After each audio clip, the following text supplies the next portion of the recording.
and welcome back to the Lorna Whiston Schools podcast, the place where we connect with parents from around the globe to share our experiences on a variety of topics. We are a leading school and have been based in Singapore for over 40 years. We specialize in developing a lifelong love for learning, and our focus is on working with our parents to develop their children's 21st century skills, transforming them into the talented, critical thinkers of tomorrow. I am your host, Sylvia Chow, and English Enrichment Teacher, Lorna Whiston, and today we'll be talking about financial planning for parents and children. Today we have Lee Wharton, a financial advisor at St. James's Place. Welcome, Lee. Hi, Sylvia. Thanks for having me. No worries. Why don't you introduce yourself? Absolutely. Yeah, you just touched on it then. I'm a financial advisor qualified here in Singapore, and I've been doing this with a company called St. James's Place Wealth Management for around a year and a half now. St. James's Place are one of the UK's largest financial advisory firms, and we have roughly to date around 750,000 clients globally, where we look after all aspects of financial planning, not just from investments and savings, but also aspects such as insurance, protection, will writing, intergenerational wealth, all sorts of things, really. Excellent. Sounds like the person to talk to. So how did you get into financial planning and get into working at St. James's Place? Yeah, so it's been a bit of a long journey to get to St. James's Place. I moved to Singapore from the UK, from Manchester, around coming up to 4 years ago now. I originally studied economics and politics at a university over there, and always wanted to be involved in something financial. I wanted to be able to, one, understand what was going on in the news on a day-to-day basis, and two, potentially help people like my family, my friends, and myself be more financially independent. Straight out of university, I actually went into a recruitment role, which was a little off-piste, but I think, as most people can relate, you need a job straight out of university, and you take most things. From recruitment in the UK, I was lucky enough to be offered a position here in Singapore. And after working for around a year and a half, 2 years here in Singapore in recruitment, I met one of the other partners that worked for St. James's Place here in Singapore. And we had a good chat about things. I told them about my willingness to learn new skills, my interest in finances, and my background with my family, and how they hadn't had the best financial literacy training, shall we say. And I just thought it'd be a great time to make the move across and see what it all was all about. And to be honest, I don't regret a second of it. It's been a great journey so far, learning a lot of new skills and speaking to a lot of interesting people about aspects of their finances. Great to hear. So why have you chosen to focus on helping parents and expectant parents in particular today? Yeah, it's a fairly recent development. I didn't have the intention when I first started with St. James's Place to focus solely on, as you mentioned, expectant parents, young families, growing families. But I recently found that I'm going to be a father myself for the very first time. Congratulations. No problem. Thank you very much. Thank you. It's coming around quickly. We're actually due at the end of this month on the 24th. So by the time this podcast goes out, I could be a father, and my world will undoubtedly change. So yeah, I've got a strong interest in making sure that my future family's finances are all in place, and luckily I have the backing of the company that I work for in giving me some inside knowledge, shall I say, that I can hopefully share with some people listening today. Brilliant. So sharing upon your experiences, I'm sure you have put together your own financial plan. What did you consider when putting this together? Yep. So I did do a financial plan for myself, for my partner, and obviously for my son that's going to be born soon. It was a struggle at first. It's new to me, and I'm sure it's new to a lot of people at some stage that are listening to this. And I've managed to try and break it down into 6 or 7 parts that I think help me put things in a little order and make it a little more logical for myself. So I'm sure you're aware it's very expensive here in Singapore. It's no secret that hospital bills, and especially childbirth, can be a very costly thing. So the first thing that we started with was a pre-baby budget. That's encompassing everything that we're going to need before the birth of my son. And the majority of that has been making sure, one, we can afford the birth, two, all of the appointments, the scans, the tests that need to be done leading up to the birth. And just making sure we're as prepared as possible. After that, we've obviously got a post-delivery budget that's been put in place, and this actually goes hand in hand with the pre-baby one as well, because a lot of it is things that we're going to need once my son's born. So I'm sure everyone on the call, or everyone listening, is aware babies they don't provide too much income for yourself, but they sure as well actually take a lot of money out of your pocket in terms of clothing. You could have the bassinet, the crib, the stroller. There's all sorts of things paediatricians. There's a lot of things that need to be paid for. So we've managed to put a budget in place before that we're trying to rigorously stick to, and hopefully it's going well. Beyond that, we have a few other aspects that I think most people should be definitely looking at as soon as they are aware they're going to become parents. And if you are already a parent, I implore most people, well, everyone to look at this, reviewing our insurance. Right around now, we're actually contemplating getting a few quotes for life insurance and for insurance should critical illness or a total permanent disability came into play, which, knock on wood, won't happen. But I think it's important to make sure that if anything was to happen to myself or my partner, that the other one left behind to look after our son will be financially taken care of and won't struggle to meet the needs on a day-to-day basis. So reviewing my insurance. Beyond that, writing a will. There's so many complications with Singapore of what happens to your child if something was to happen to one of you, and sorting a will out, just make sure it's all very fast and easy process once it's actually needed.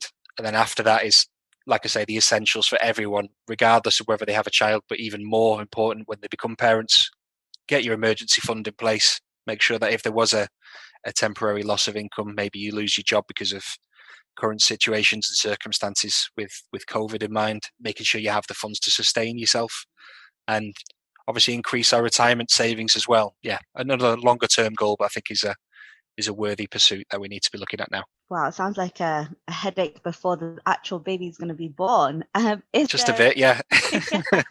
Is there a best for parents to actually think about their finances, or when do you think is the best time for parents to think about finances as new parents, but also as parents who already parents as well?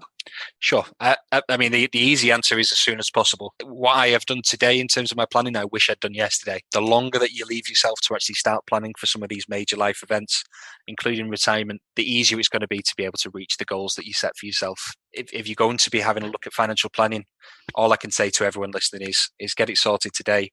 Even if you have done some form of financial planning, whether that be regular savings or investment plan, or even insurances that are already in place, have a review. There's very often price wars that go on between the major insurance firms here in Singapore, and they can definitely work in your favour if you're willing to have a look at it and see what's out there again.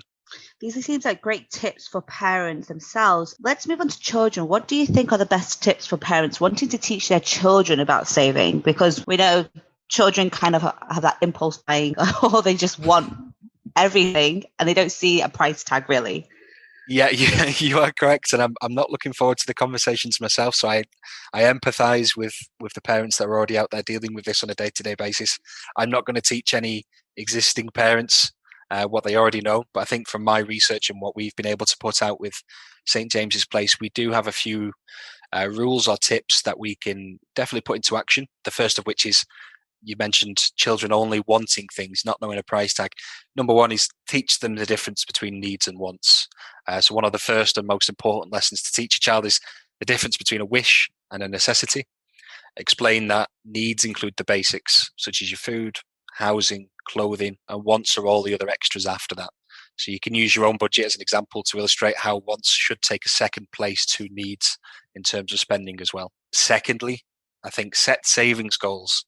Help children define a savings goal, and that could be a great way to get them motivated. If they've come to you with a want, whether it's a new doll, a new bike, a new football shirt, or anything else like that, set them down and say, look, this is how much it's going to be costing. How much do you get in an allowance each week? How much do you save on a weekly basis? Let's set a goal in place. And if you reach this on a weekly basis of consistent savings, then at the end of it, you get rewarded. You'll get whatever you wanted from making sure you're prudent now with your spending.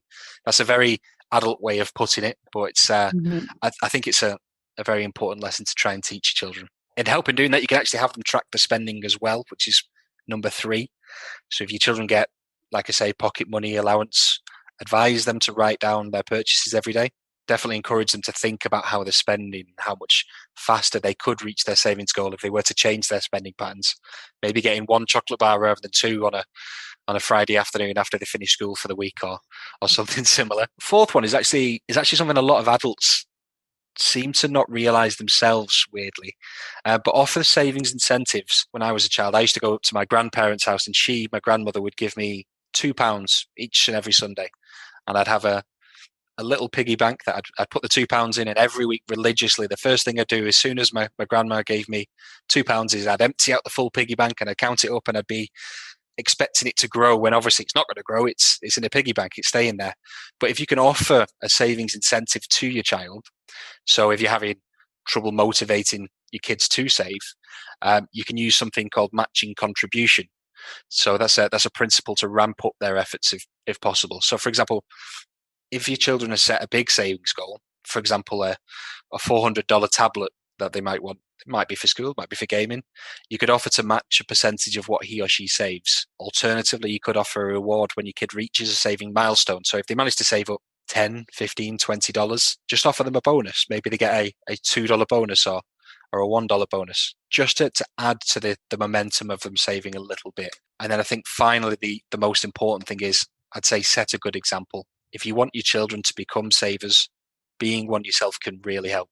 Parents and grandparents can also help their children by putting money aside. Even the smallest amounts can make a big difference, especially if they start investing when children are young. So for example, a lot of adults, they overlook the effect of compounding. And what compounding is essentially making interest rates work for yourself, rather than having the interest rates that you might hear of from a credit card or a bank loan. Interest can work for you just as well as it works against you. So if you're saving from an early age, say, I don't know, $100 per month, and that has a particular goal set in the future for your child, what you'll soon realize is eventually the interest that you receive on top of your savings is going to snowball and grow each and every year that you're still putting it away. And by the time they get to 18, 19, 20, where they might need to go off for NS and they're coming back, or they might need to go to university abroad, or you want them to see the world and do some traveling, you'll see the principal sum that you've put away is very significant, but it's supplemented by a large amount of additional interest that you've accrued as well over time. So it's definitely something for people to look out for. I couldn't agree with you more. I think children definitely learn by examples as well. Now, these sounds like brilliant ways of saving, but for a child, it does seem a bit tedious and maybe slightly, it doesn't seem very interesting for them. Would you? I know for me personally, as a child, I think I'm very much, I want this. Are there any kind of fun ways of saving or introducing financial literacy? Yeah, I mean, it can be a very dry subject. I understand where you're coming from there, Sylvia. Luckily, we have got a few resources at St. James's Place, and by no means is this a plug for St. James's Place. This is for any good financial advisory firm. But I think St. James's Place do some things very well compared to others. And one of the things that we've been able to put in place through the help of one of our investment directors, a gentleman called Robert Gardner, we've put together a website called SJP Money123, and on there we have some resources mainly aimed at the parents. That's videos to watch along with the children, read up on some of the tips I've just been through there, and some fun exercises that you can do with your children as well. Beyond that, Robert has actually put together a very well illustrated book called Save Your Acorns, which attempts to, and I think it does this really well, put the concept of saving into pictures that children could understand. It's actually the story of some squirrels trying to hide their acorns and eating all their acorns without any thought of the consequence should the haul of acorns dry up, and how it's they're helped by their woodland friends to overcome this and start saving and look out for themselves and others better in the future. So it's a really, really good book to have a look at. It's actually something that when I speak to clients of mine, and in our introductory meeting, they tell me that some of their concerns about financial planning is aimed at what they can do for their children growing up, I'll always make a note to send one of these books across. And I think so far they've been really well received by a lot of the parents that I speak to. Save Your Acorns. That sounds like a very interesting book. Maybe we can get a hold of it as well. And you mentioned a few websites. So is that SJP Money123? SJP Asia Money123 it is. I'm more than happy to send across a link if you want to put it in the description after. Brilliant. After this. I think any material would be useful for parents or expectant parents as well, just to teach children all about savings and in a fun kind of light way, which is great. It's difficult, yeah. So, more than happy to do that. Excellent. My next question is, do you think it's important to actually discuss the concept of retirement to children? I know this is a topic that has come up quite recently as well, but Do children actually understand the idea, and is it too early to teach them about it? I think specifically naming it retirement would be too early for children, especially if we're talking. I don't know, what age do you teach, Sylvia, in your schools in Lorna Whiston? We teach all the way from 18 months all the way to, well, secondary school. Well, I'd definitely say 18 months. They're not going to be too interested in retirement. I don't think that's a surprise to anyone listening. But I think it's the principal message underneath that people need to be teaching their children. So it's, like I mentioned, the concepts of compounding and how to grow your own savings without having to do anything yourself, just by doing regular contributions throughout long periods of time and reaping the benefits of that. And then not only children looking at retirement, I think it's important for the parents as well, because retirement ages these days, we're almost at the stage where we're going to spend longer in retirement than we are working, and retirement's a very costly exercise that, because it's quite intangible, people struggle to actually think about what it means to them. So I wouldn't say teach children about retirement straight away, but definitely the underlying principles of making sure that you set yourself up for days when you're not going to be working or you're not going to be earning money. I don't think you can teach them early enough. I think it's something that children should definitely be introduced to. What can parents do about retirement, and why do you think it's so important to look at this subject early on? Yeah, it's a good question, actually. I think first and foremost, the number one thing that I speak to all clients, whether they are expectant parents or new families or even older professionals, is retirement. The reason for that is, like I touched on, it's not tangible. You can't see a house at the end of it, and that's what you're saving goals for. But I think when we discuss with clients of ours and prospects of ours about retirement, we try to get them to imagine what retirement's going to be, how much that's going to cost, and then we try to get across to them the concept of how long their retirement might be. So, for example, I think at the moment in Singapore, it's got one of the fastest growing populations of people over the age of 90 and 100. The demographic of Singapore is growing. Yeah, exactly. It's growing really, really quickly towards having a huge population of people that are no longer of working age. If you think about it like this, if you go to university at 18, you finish university at 21, 22, potentially, if it's a 4-year. What's the retirement age now? 67, I think it is. So you're looking at around 45 years of retirement. Now, that's roughly. That's it. That's if people get to the full age as well. And I'm sure people on the call will be thinking, I don't want to retire at 67. I want to retire at 65 or 60. Or we often get people that come in and want to retire at 55. And yeah, we'd all love to. Yeah, right. That would be the dream. That would be the dream, yeah. But what that essentially means is that your retirement age, your length of years in retirement, is potentially coming up to being equal or longer than the time that you spend working. And obviously, without an income to support you in retirement, it relies heavily on your savings that you've accumulated during your working years as well. Now, obviously, it goes without saying, the earlier you start planning for this, the easier it's going to be to reach a value that will then sustain you in retirement. One thing that's a common misconception for people planning for retirement is that they need to save up a huge lump sum of money, and then as soon as they hit retirement, they start drawing down all of that money, and it whittles away from a bank account until it hits zero. What we speak to clients and parents about is, if you start early enough, you build up the pool of assets within a very reasonable investment portfolio or a good savings bond that has reasonable returns, you can start to draw on the growth of the portfolio rather than the assets themselves. And what this means is that regardless of whether you have a 5-year retirement or you have a 45-year retirement, the growth sustains you no matter what. Year in, year out, you'll have an income and you're not actually diminishing the assets. So it might come to 75, 80 years of age. You've had 15 years in retirement and you want to splurge some of your retirement fund, which is absolutely understandable. I'd do the same. You might want to go and get a second home somewhere in the world to go and have holidays, or maybe buy a new boat or splash out on a new car, home improvements, etc. Or even pay for care for yourself in an elderly care facility. You can do that as long as you've saved up the assets that allow you to draw down on. And that's one thing we definitely look to speak to parents and all people about, actually, in Singapore. And one thing we always say to them is, if you don't mind, Sylvia, I'd like to just ask you a quick question for you, just to highlight this. Yeah. I'd like you to imagine your retirement, and I'd like you to talk me through what you would do on a day-to-day basis. Oh, okay. My retirement. I'm hoping.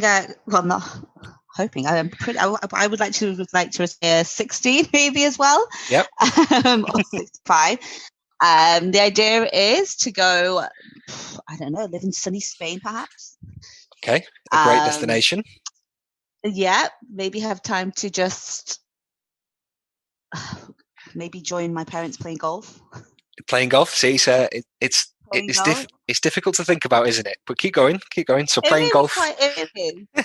I'm not really thinking about the finance of all of this, though. I mean, when you think about retirement, that's one of the last things I really wanted to think about, right? Exactly. Because you worked so hard for all of it. Exactly. But what you are thinking of is the lifestyle you want to have, isn't it? Exactly. Yeah.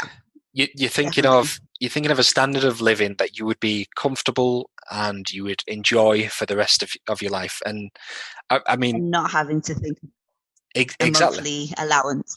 Exactly. So what we do is we try and get people to think about it. So you mentioned there, you'd like to be sitting in sunny Spain.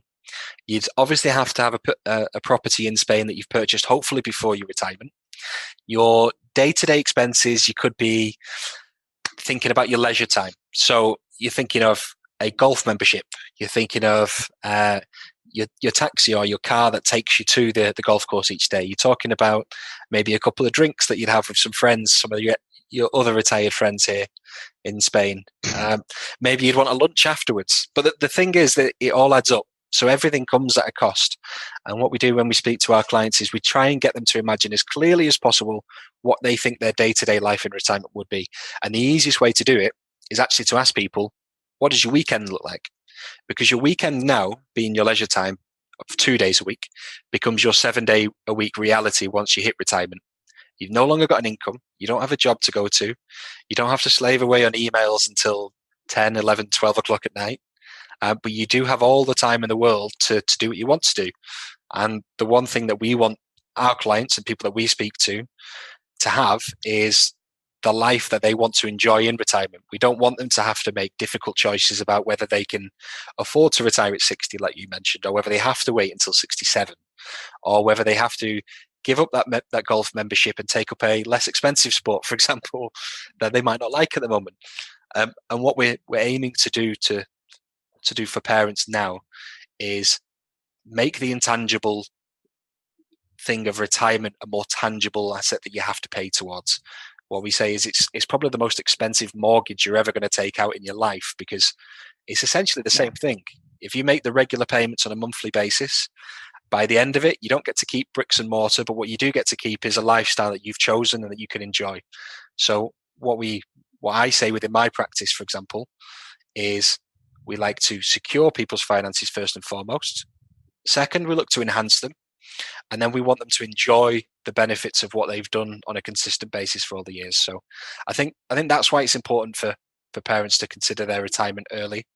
And especially when you consider, you mentioned the increasing average age of Singapore and the world in general. Mm-hmm. It might not be feasible in future for you to count on your children to pay for your retirement, because we're going to get to a stage one day where it's potentially going to have 3 generations of the same family all in retirement. Your parents could be 100 and 105. You could be, 85 yourself, and your children could be just coming up to 65 and want to retire as well. And then there's no income to sustain not just you, but also 2 other generations in your family as well. So we just like to put out the question to people now: are you doing enough for your retirement?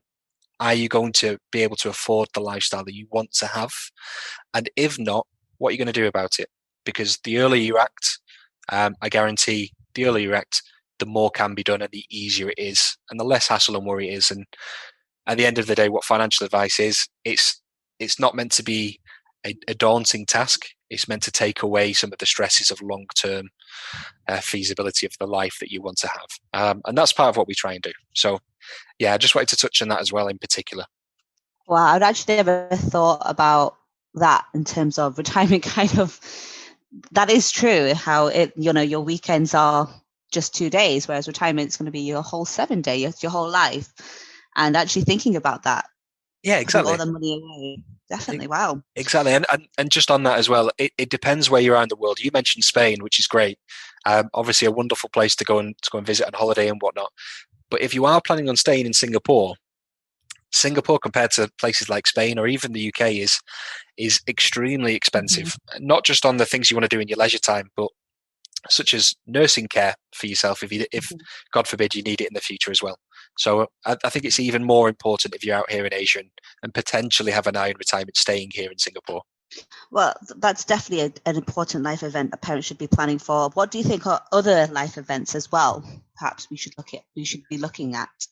The other life events that I think parents especially will be looking at, and what we hear from them all the time, are things such as preparing for the big events in the child's life, which is understandable. They want to help their children as best they can. I'm already feeling the urge to get myself in order to make sure that my son has the best life available, best life possible, and that can include things like the best schools that they might need to go for. That might mean being able to send my son over to university in the UK if he so desires. Hopefully one day he might get married.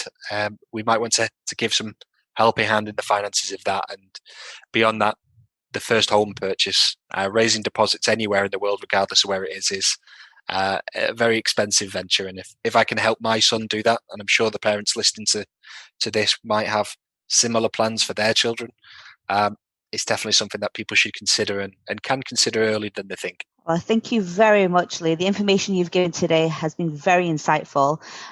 Where can our listeners go to find out more about this? Yeah, absolutely. So I think first and foremost, if you'd like to get in touch with myself, I'm on LinkedIn. Just search for Lee Wharton. I should pop up. I'm on there all the time from my day-to-day job. We also have, like I mentioned earlier, the SJP Money123.com site, where people can watch, read, and do. So they can have videos, helpful tips, and then some activities as well.